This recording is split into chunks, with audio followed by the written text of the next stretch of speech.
리포트보다 핫하게, 뉴스보다 쿨하게 금융시장의 다양한 이슈를 짚어보는 시간, 주간 전망대입니다.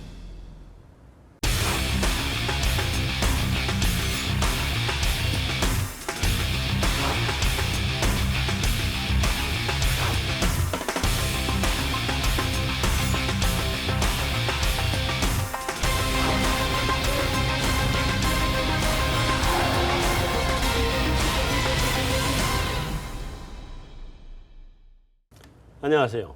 네, 안녕하십니까. 오랜만입니다. 예, 오래간만에. 조금 더 자주 오셔도 될 텐데. 예, 불러주시면 저요 좋죠. 알겠습니다. 자, 우리 오늘은 이제 메인 토크를 들어가기 전에 좀 들어가는 토크를 좀 해야 될 것 같아요. 근데 요즘 그 우리말뿐만 아니라 전 세계적으로 다 그런데 외환시장을 보면은 꼭 코스닥 개별 종목 보는 것 같아. 네, 맞습니다. 그죠? 거의 모든 통화들이. 네. 예. 거기다가 중국 상해 증시도 이건 개별 종목보다 더한 것 같아. 네. 그죠? 그럼 오늘 그 두 가지를 좀 얘기를 좀 하고 넘어가야 될 것 같은데, 먼저 이제 우리 외환시장 얘기 좀 하고, 파운드가 지금 사상 최저라면?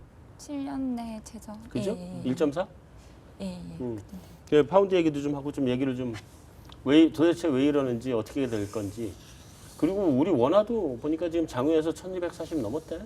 사실 원화가 지금 제일 문제거든요. 사실 뭐 엔화는 한 번 이제 110엔대 왔었으니까 네. 다시 왔다 갔다 하는 거고, 유로는 이제 급등했다가 일단 다시 또 제자리를 찾아가고 있거든요. 네. 그래서 파운드와는 약간 열애고. 그래서 브렉시트 때문에 그런 거죠. 예. 근데 사실 그 다른 주요 통화들 중에는 원화가 지금 제일 문제인 상황이거든요. 네, 원화부터 얘기를 해주세요. 예. 일단 원화는 여기가 계속 사고 있습니다. 외국인들이 계속 사고 있는데 네. 대외 여건 상관없이 일단 원화는 계속 그러니까 파는 네. 그런 움직임들이 좀 나타나고 있습니다. 그 배경은 뭐 사실 지난 시간에도 말씀드리긴 했는데 뭐 중국도 엮여 있고 원화가, 두 번째로는 펀더멘털이 특히 수출이 사실 전에는 역성장해도 물량은 괜찮았었거든요. 근데 네. 지난 4분기부터 이제 물량까지 꺾이면서 이제 좀 한국 펀더멘털 좀 더 별로네 이런 인식들이 좀 생기고 있고요. 대북 리스크에 대해서도 JP인가 어디에 이번엔 좀 다를 수 있다라는 보고서를 내놓기도 심각하게 했었거든요. 보죠, 예. 지금. 그러니까 우리가 생각하는 것보다 더 경계감을 좀 높이는 그런 움직임이 나타나면서 역외 매수가 계속 나타나고 있습니다. 근데 결국은 이제 원화에 대한 인식이 변하고 포지션을 변화시킨 것이라고 볼 수가 있는데, 네. 이제 역외가 한번 포지션을 바꾸면 어떤 움직임들이 나타나는지에 대해서 좀 그 역외 NDF 포지션을 통해서 좀 정리를 해봤습니다. 그러니까 최근 사례는 이제 2번 정도 있었거든요. 첫 번째로는 이제 14년 하반기, 이제 이건 이제 원화의 문제가 아니라 전체적으로 강달러로 변화하는 가운데 역외가 이제 달러를 이제 많이 샀습니다. 그러니까 원화뿐만 아니라 대부분의 통화에 대해 달러를 많이 샀었거든요. 그래서 이 당시 한 2~3달 동안 환율이 100원 정도 올랐었고요. 그다음에 두 번째로는 작년 하반기에 그 중국 불안 이슈 터졌을 때 또 한 번 여기가 또 포지션을 꺾으면서 그때도 환율이 한 100원 정도 올랐었습니다. 근데 지금도 약간 그런 국면이라고 보여지고요. 네. 그래서 저희도 올해 환율 전망 상단을 1,250원으로 봤었는데, 일단 여기가 이제 인식 변화를 하면서 1,300원으로 상향 조정했습니다. 이 상단을. 좀 미리 얘기해 주지.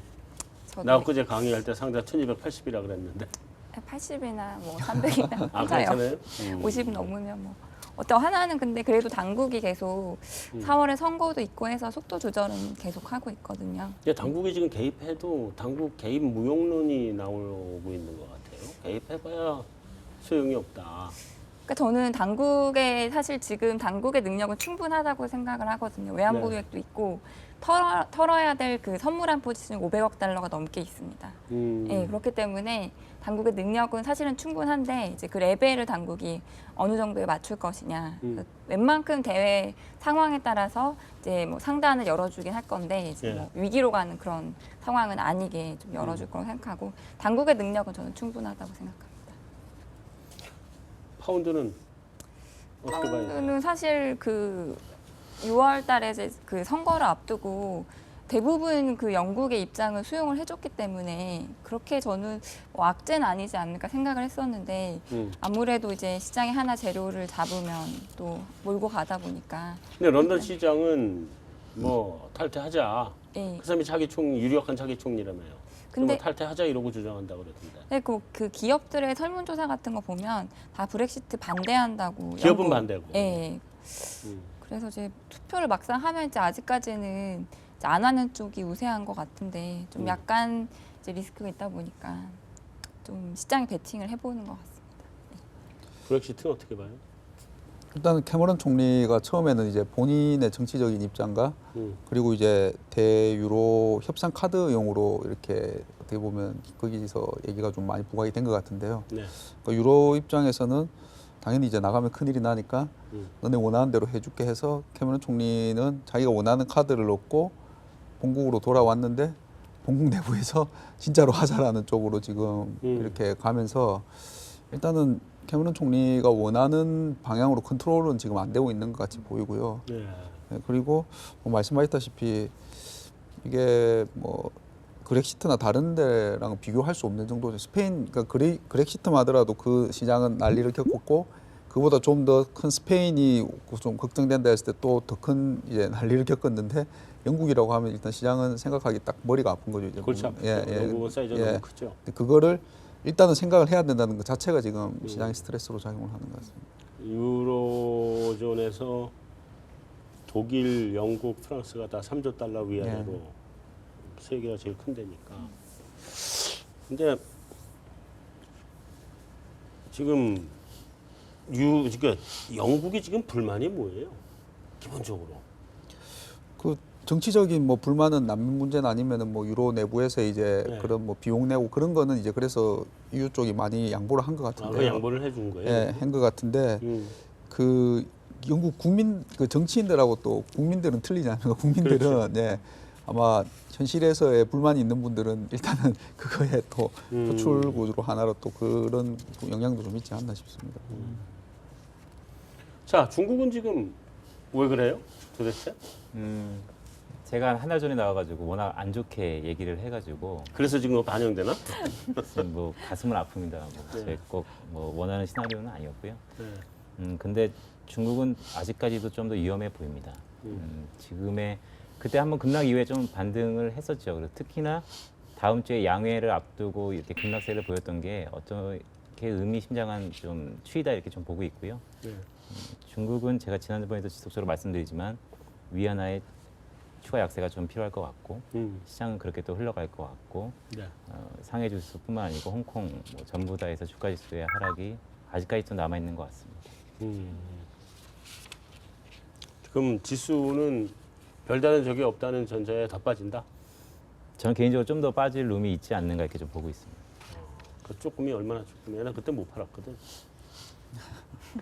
그때 팔았어야 되는데 그때 못 팔아가지고. 그래서 저는 지금보다도 이전 급락 수준보다도 좀 더 낮게 보고 있어요. 상해 증시, 상해 종합주가지수 기준으로. 그래서 지금 제가 늘상 말씀드린 거지만 짧은 기회가 앞으로는 한 2, 3주 동안은 있다. 다만 그 뒤에 두려움이 있기 때문에 이 짧은 기회에 많은 포지션 청산을 좀 부탁드리고 있습니다. 짧은 기회 포지션 정산. 사실은 오늘 같은 날 이 팻말이 있어야 얼마 생각하는지 지수 한번 써봐라 이러고 할 텐데 지금 팻말이 없어서 지수 써보라는 얘기를 못 하겠네요.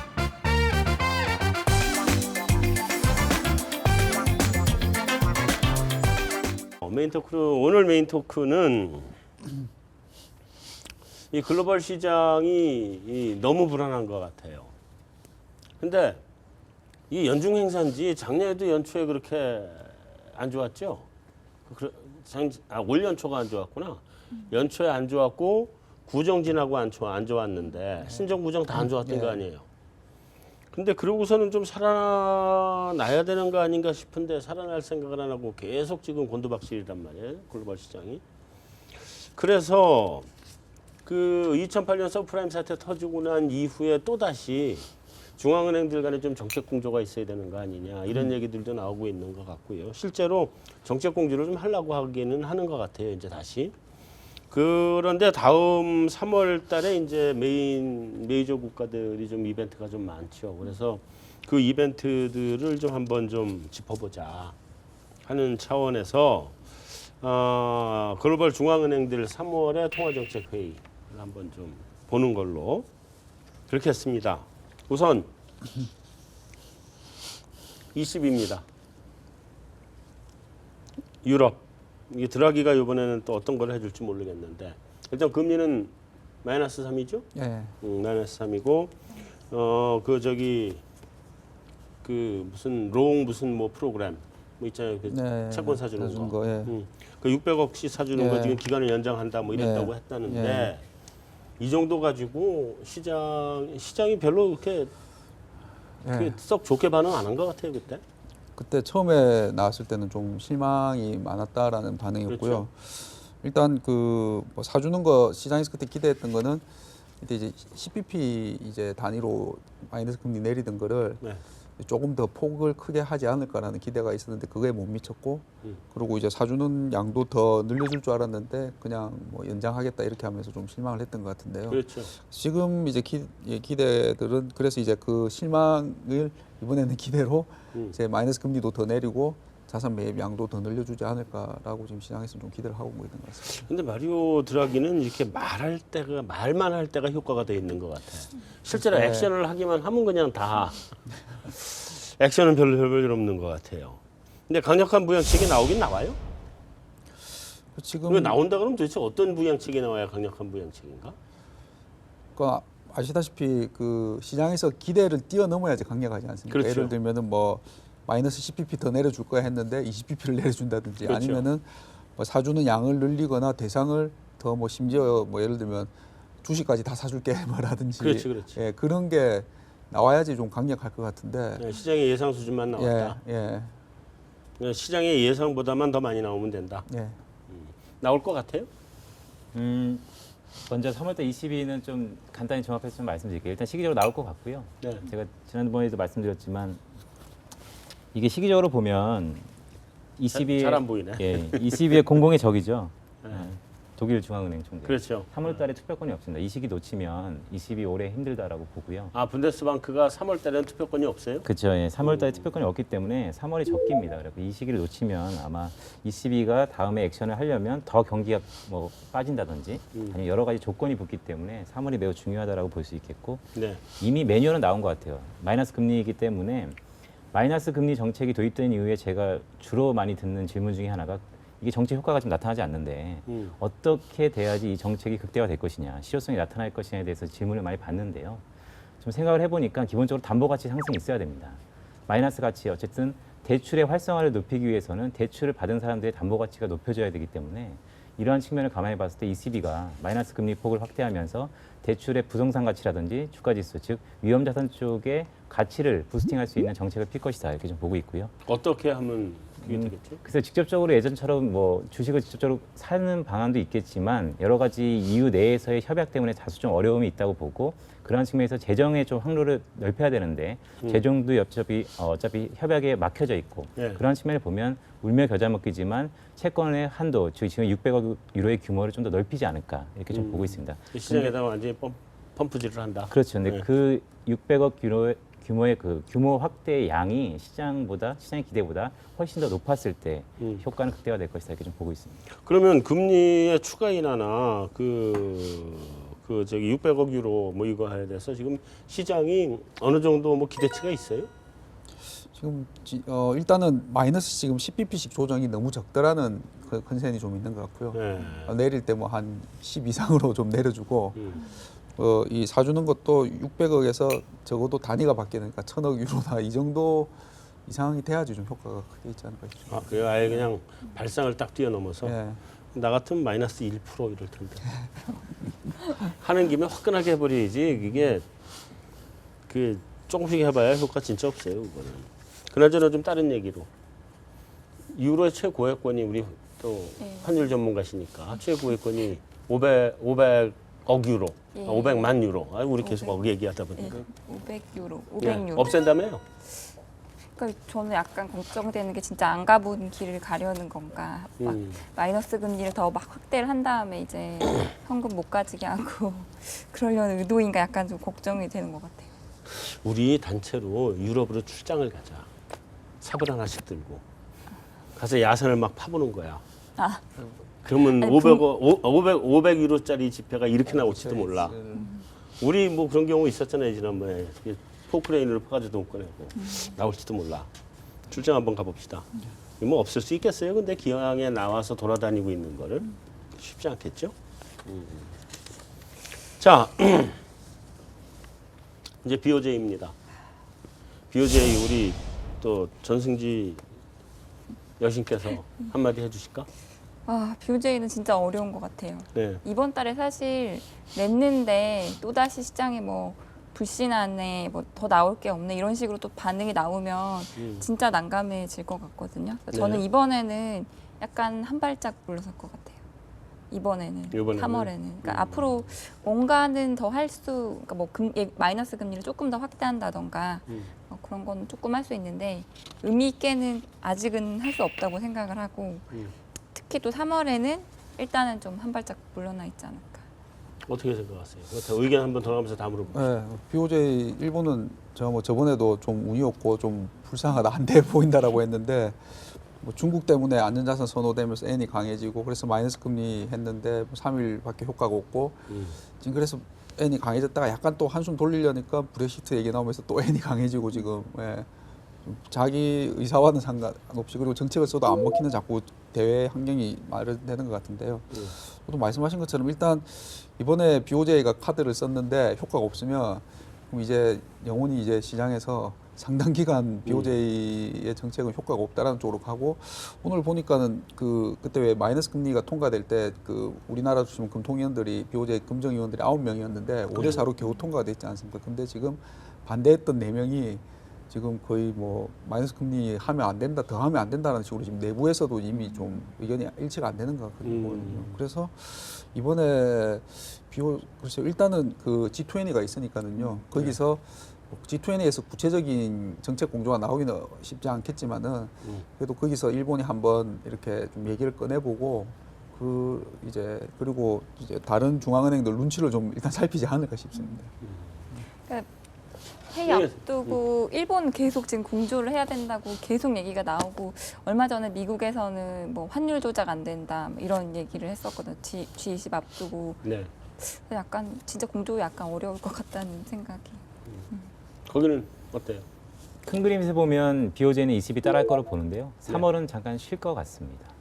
일본 기업 중에 니온 ISK라는 기업이 있는데요. 네. 금고 만드는 회사예요. 일본이 마이너스 금리 정책 도입한 이후에 주가가 28% 떴습니다. 그러니까 현금을 우리 엄청 선일금고가 상장돼 있어야 된다니까. 그죠, 뭐 그런 메커니즘이 하나죠. 그러니까 지금은 바로 전달에 했기 때문에 약간의 추이를 좀 보지 않을까 이렇게 좀 보고 있습니다. 연준이 이제 원래 올해 3월에 금리 인상을 할 거다라고 하는 게 제일 컨센서스였던 것 같아요. 미국 시장에서. 그리고 점도표상에서는 4번 그랬었죠. 그래서 근데 우리 여기 내부적으로는 3월 못 할 것 같다는 게 우리 이제 입장들이었었는데 이번 3월에 대해서 그래도 시장에서는 글로벌 시장에서는 3월에 대한 우려가 있었던 것 같아요. 3월에 대한 우려가 있었던 것 같은데 이미 시장은 3월은 넘을 것 같다라는 쪽으로 옮겨가고 있는 것 같기는 해.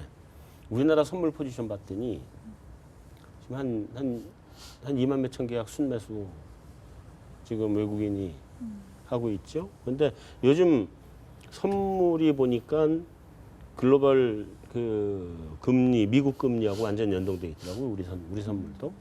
그래서 이번엔 넘어가는 거 아니냐 이렇게 생각이 되기는 하는데 자, 여러분들 돌아가면서 한마디씩 해주세요.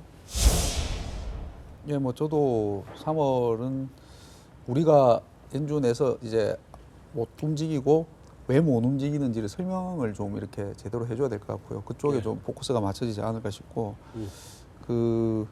이제 여기서 한 번씩 말씀드렸던 연준 우려 중에 하나가 올해 투표권자 중에서 매파가 많아지는 게 우려였지 않습니까? 근데 매파 중에 제임스 블라드 세인트루이스 총재 그분이 이제 제가 한 번씩 이분이 1년에 매에서 비둘기를 끝에서 끝까지 왔다 갔다 하시는 분이라고 했는데 지난해만 하더라도 9월에 동결했을 때 왜 안 올렸냐고 막 그러셨던 분인데 지지난주인가요? 이분이 못 올릴 것 같다라고 막 이제 좀 바뀌신 것 같아요. 그러니까 9월에는 올렸어야 되고. 예. 그래서 이분이 이제 매파가 그러면은 지금 줄어들고 보면요. 그리고 연준 내부 인사들 지금 얘기도 보면은 좀 더 봐야 되겠다라는 얘기가 많이 나오고 있어가지고. 네.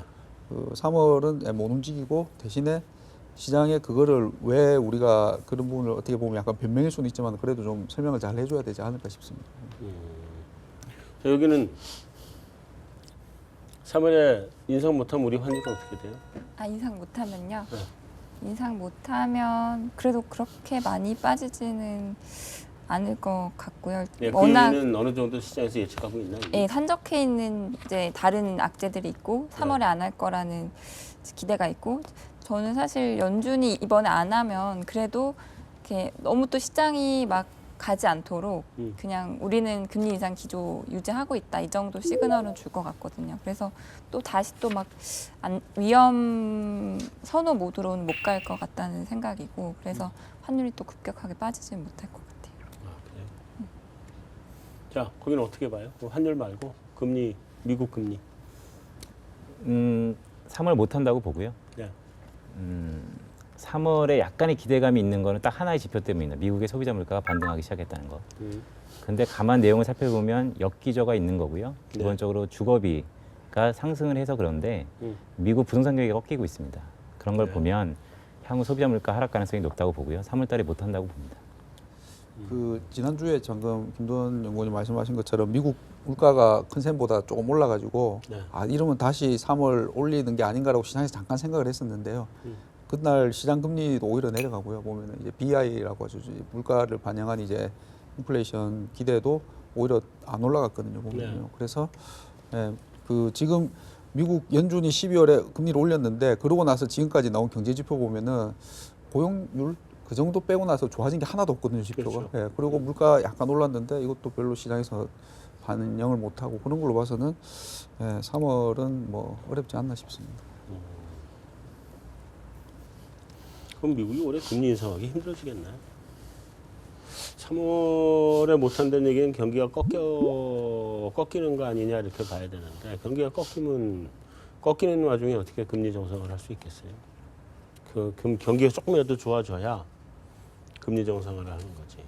쉽지 않겠네. 나는 어쨌든 쉽지 않을 거라고 보긴 봤는데 모르죠 뭐 이제.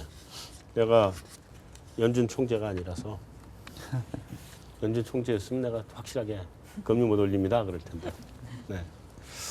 자, 미국이 이제 금리 인상을 못 한다 그러면 일단 그래도 신흥국은 전반적으로는 좀 안정화되겠죠. 우리 원하는 뭐 어떻게 뭐 아니라고 하더라도. 만약에 계속 못 올릴 것 같은 상황이다 그러면 안정이 될 것 같은데 그게 아니라면 또 그렇게 안정은 못 될 것 같아요. 그것도 아니고. 네.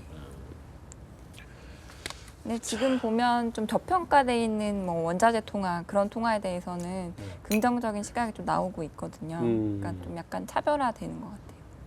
원화만 약세고. 네, 또 원화는 또 이제 워낙 수출 의존도 높고 하니까 이제 그런 통화들을 안 좋게 보고 네. 원자재 통화는 이제 조금 매수해도 된다 이런 기조인 것 같고요. 야, 이번에 그럼 잘못 만약에 연평해전 이런 거 한번 터지면 유한시장은 난리 나겠네. 당국이 막아줄 거라. 항상 당국만 믿어. 3월 초에 뭐 군사 훈련들이 좀 있어가지고 그러니까. 그게 좀 걱정입니다. 예. 걱정이죠. 자, 우리 이제 중국으로 한번 넘어가 보죠. 중국이 이제 3월에 양회 뭐 이런 게 있죠. 그래서 양회가 하나는 3일, 하나는 5일, 그죠? 네. 정역 전인데. 자, 이번에 특별히 중국의 그 양회에서 예의주시해서 봐야 될 것 같은 거예요. 저는 한 두 가지 보고 있는데요. 일단 계획경제 스킴이 다시 한번 작용할 때다라고 보고 있습니다. 첫 번째로는 그 부채 이전에 대해서 좀 집중을 하고 있습니다. 네. 지금 중국이 터지기 일보 직전이죠. 기업 부채가 GDP 대비 160%에 육박하니까요. 가계 부채도 한 60% 육박합니다. 터지기 전에 계획경제, 즉 중앙정부로 그 부채 레버리지나 뭐 이런 사이즈를 이전하는 작업이 좀 있을 거로 보고요. 네. 그런 쪽에 시장이 좀 더 환호할 것으로 봅니다. 그리고 두 번째로는 재정 정책과 가장 문제가 있었던 부동산 대책이 나올 것으로 보는데요. 네. 재정 정책은 올해 중국이 그 사상 초유의 마이너스 한 3% 정도의 적자 재정을 보고 있는데 경기 부양을 위해서 통화 정책이 이제 약발이 안 먹히니까 재정적으로 좀 계속 확대를 할 것 같고요. 또 하나는 이제 부동산이 저번에도 말씀드렸지만 1선 도시, 2선 도시는 별로 큰 문제가 아니라고 봅니다. 하지만 3, 4선 도시의 지금 재고의 물량 자체가 뭐 재고의 해소 기간이 뭐 통계적으로 보면 한 3년 정도 걸리는 걸로 보이는데 이게 지금 정치적인 상황까지 올라왔기 때문에 요거에 대한 대책이 반드시 좀 나올 거다 이렇게 좀 보고 있습니다. 중국 경기는 어떻게 봐요? 언제쯤 저점을 찍을 거다라고 보고 있어요?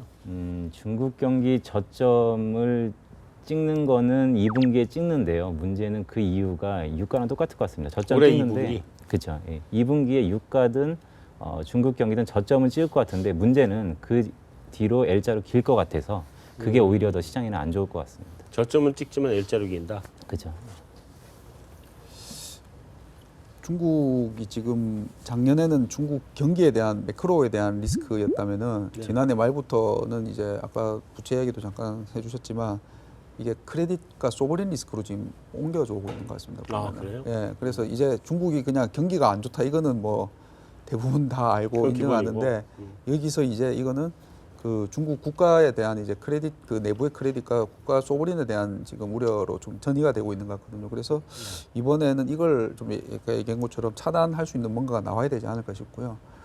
그리고 3월하고 4월에 중국 그 회사 크레딧물 회사채들 만기가 꽤 많이 돌아옵니다 보면은. 예. 그래서 아까 통화 정책을 못 쓴다고 얘기했는데 못 쓰는 이유가 그러니까 시장에서도 지금 계속 하는 게 옛날처럼 왜 지준율 인하나 금리 인하 동시에 이런 거 왜 안 해주냐라고 그냥 유동성만 계속 슬금슬금 하냐는데 지금 통화 정책을 잘못 썼다가 위안화가 너무 또 휘둘릴 수 있으니까 그것도 통화 정책 묶여 있는 가운데 재정도 안 좋고 내부의 크레딧에 우려가 있고 이래가지고 이번에는 뭐 정치적인 얘기도 많이 나오겠지만은 경제 정책에 대한 얘기가 조금 더 세게 많이 나와줘야 되지 않을까 싶습니다. 그런데 중국의 그 OECD에서 나오는 그 중국 경기 선행 지수를 봤더니 뭐 그 믿을 수 있는 점인지는 모르겠지만 중국 통계라는 게 뭐 그 원천 통계는 중국 걸 가지고 만든 거가 아니겠어요, 그것도. 그러니까 믿을 수 있는 점인지는 모르겠지만 작년 한 8, 9월쯤 들면서 바닥을 찍고 돌아서기 시작하더라고요. 아직 기준선 100은 못 왔는데 떨어졌다 이렇게 돌아서는 모습이 보이고 아직 한 몇 달 정도 더 보면 이게 추세적인 건지는 알 수 있을 텐데. 근데 그렇다 그러면 난 사실 중국 경기 이제 부정적으로 보는 사람 중에 하나고, 그러니까 중국 경제는 잘못하면 그러니까 경착륙이다라고 생각을 하는 사람이긴 하지만 선행지수가 좀 돌아서는 모습을 보니까 이게 혹시 올 상반기에 바닥 찍는 거 아닌가, 그리고 돌아서는 거 아닌가, 갈 만큼 다 간 거 아닌가 하는 생각이 들어서. 근데 그 OECD 경기 선행지수 보니까 우리나라도 막 좋아지는 걸로 아, 그래요? 나오고 있는 것 같은데 한국은 더 좋죠. 한국이 더 좋아. 아, 그래요? 예, 나는 우리 경기 선행지수가 굉장히 좋아요 지금. 예. 그 아시다시피 유가가 떨어지면은 선행지수가 좋게 그 통계가 개편되면서 그렇죠. 예, 그래서 선행지수를 시장에서는 좀 안 보는 것 같습니다. 그래서 우리 예전에 선행지수하고 동행지수가 예. 괴리가 커요 지금. 예, 예, 그렇죠. 경기 선행지수가 경기 예측력이 뭐 이 방향성은 있겠지만 이 폭으로 놓고 보면 이건 좀 너무 괴리가 있는 거 아니야 생각이 들긴 하는데, 그러니까 OECD 걸 믿으면 안 된다. 알겠습니다. 이제 중국 것도 믿지 말고 OECD도 믿지 말고. 자, 그래서 어쨌든 그러면 위안화 어디까지 봐야 돼요? 저는 여전히 4에서 5% 정도 보거든요. 네. 6.78 일각에서는 여전히 10에서 15% 얘기하지만 음. 올해는 그렇게 오히려 이제 위기다 막 이런 얘기도 많고 계속 시장이 공격할 테니까 일단은 중국이 막을 것 같아요. 이제 4에서 5 정도 가지고 지금 중국이 괜찮을까? 좀 수출도 그렇고 모든 면에서 좀 중국이 안 좋을 텐데. 근데 뭐 여기서 조금 더 절하된다고 해서 수출에 굉장히 도움될 것 같지는 또 않아서 네. 예, 오히려 그냥 위기 인식 그런 걸 만들어주는 게 오히려 더 부정적이지 지금은. 그래서 올해는 조금 좀 시장도 덜 개방하고 환도 조금 방어하고 이런 네. 쪽으로 가지 않을까. 지금 위안화 환율이 6.5요? 6.6? 이 정도인가? 6.5, 6.5. 그러니까 전년 대비 지금 더 떨어졌거든요 환율이. 네. 예. 덜. 여전히 그 위안화에 대해서는 약세는 약세지만 한 4, 5% 정도 이내 아니겠느냐라고 생각을 예. 한다. 예. 위안화는 올해 9월이 네. 엄청 중요한 시기일 것 같아요. 9월이요? 9월에 G20 정상회담이 있는데요. 네. 물론 재무회담에서 어느 정도 냄새를 약간 풍기겠지만 저는 추세적으로 위안화가 지금같이 그냥 동일한 변화가 없다면 7위안까지 봅니다. 그런데 정상회담에서 예전에 85년 일본이 했던 것처럼 중국발 신플라자 합의 같은 게 나타난다면 추세를 완전히 바꿀 수 있다라고 좀 보고요. 그런 의미에서 9월 달이 시기적으로 매우 중요할 것 같아요. 위안화의 향후의 그 방향성을 결정하는. 그래요. 근데 위안화가 이제 지금 플라자 합의를 하기는 좀 쉽지 않을 거예요. 어차피 지금 중국 경기가 워낙 안 좋아서. 그는 역플라자 합의 얘기하는 내려야 된다. 역으로 네. 그럴 수도 있죠. 그러니까 옛날에 플라자, 역플라자가 둘 다 지금 일본하고 일본하고 독일하고 둘 다 걸렸던 거잖아요. 일본이 제일 세게 맞았고 그러긴 했는데 지금 중국 경기가 플라자 합의를 하기에는 좀 너무 안 좋은 거 아닌가 하는 생각이 들어요. 어쨌든 다 유가 어떻게 보세요? 50달러 뭐 간다 이런 얘기도 나오고 하긴 하던데. 기본적으로 지금 거의 보면 그 산유국들 관계자들 말 한마디에 따라서 그냥 매일 왔다 갔다 그렇죠. 늘뛰기를 하지 않습니까? 근데 뭐 가장 최근 버전이 이제 사우디나 이란 쪽에서 뭐 우리는 생각 없다, 택도 없다, 이거. 택도 없다 뭐 그런 분위기여 가지고 그래서 뭐 예전처럼 지정학적 약간 아웅다웅 그 정도 가지고는 안 될 것 같고요. 네. 그러니까 뭐 진짜 쉐일에서 손을 뭐 여러 번 말씀 여기 나오신 분들 대부분 비슷하신 것 같은데 어디 쉐일이나 중동에서 한 군데 손을 들든지 네. 아니면 진짜 예전처럼 마찰 정도가 아니고 아예 그냥 대규모 전쟁이 일어나지 않으면은 그거 말고는 이제 수급 측면에서는 사실 변화를 주기 어려울 것 같습니다. 쉐일 쪽에서 지금 흔들거리는 데가 좀 나오고 있는 거 아니에요? 예, 일부 좀 나오고 많이 있는데 나오고 있죠. 그래서 아직은 버틸 여력은 아직은 있는 버티고 모양이에요. 뭐 드라이빙 시즌까지는 우리 버틸 수 있다. 뭐 좀 오래 가겠네. 어디에 자빠지면 이제 한 50에서 60까지 그렇죠. 예, 다시 예, 가겠지만 자빠질 때까지가 좀 많이 갈 것 같은데 뭐 유가는 하여튼 어딘가 자빠졌다는 소리가 들려야 바닥이다 이제 이렇게 보면 되죠. 자, 3월 금리 인하 있어요 없어요 우리 결론적으로? 저는 있다고 봅니다. 아 있다고 본다.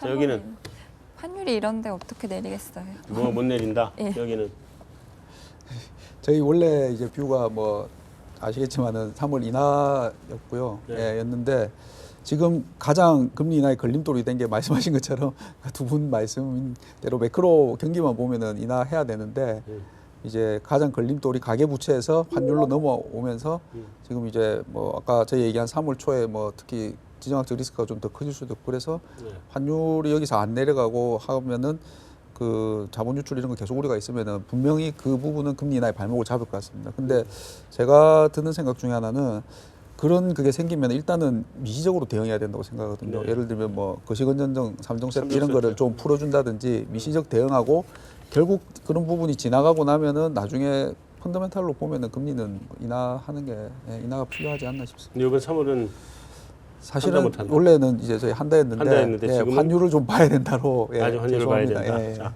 알겠습니다. 자, 이제 그럼 이제 금리 인하론을 주장한 한번 얘기해 보세요, 김도원 연구원. 3월에 못하면 4월엔 못할 것 같아서 네. 일단 3월에 하는 것 같고요. 경기 측면에서 하는 게 당위성이 좀 높아진 걸 보고 문제는 환율인데요.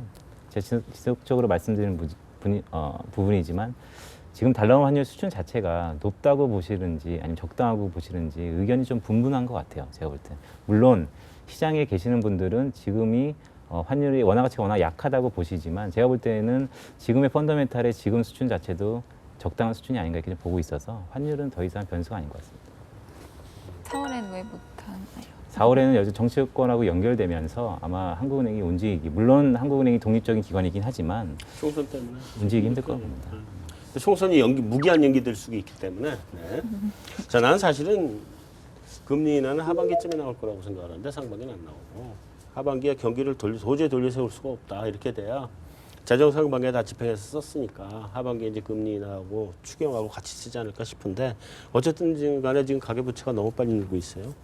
가계부채가 1200조고 그러면 자영업자 부채까지 합치면 1400조 넘었을 건데 한 200조 정도 더 많거든요. 이 상태로 우리가 버틸 수 있을까? 지금 거의 두 개 합쳐놓으면 GDP 육박한단 말이에요. 버틸 수 있을까 해서 이번에 금리 인하를 하는 건 좀 미적거릴 것 같아요. 한국은행이 좀 미적거리고 그다음에 또 지금 금리 나오면 그래도 외화 유출되는데 또 빠져나갈 것도 같고. 난 좀 이번에 못한다 쪽으로 하반기 가서 한다. 3월 지나가고 난 다음에 다시 보죠. 누가 맞았나. 자, 오늘 여기서 메인 그 토큰 여기서 마무리하고요. 다음에 우리 이제 외신 인사이드로 넘어가겠습니다.